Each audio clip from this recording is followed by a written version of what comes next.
Hi everybody, today we will talk about how to fix or how to solve the problem of Lazada app. You will click on settings. In this page you will go to apps, default apps, app settings. On above you will search about Lazada app and you will click. Then this page of app info you will click on first stop and you will click OK. Here you will enter to the window of storage. Then we click on clear cache.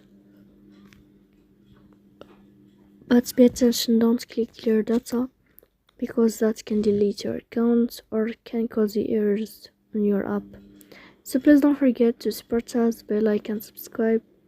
See you next time in another video.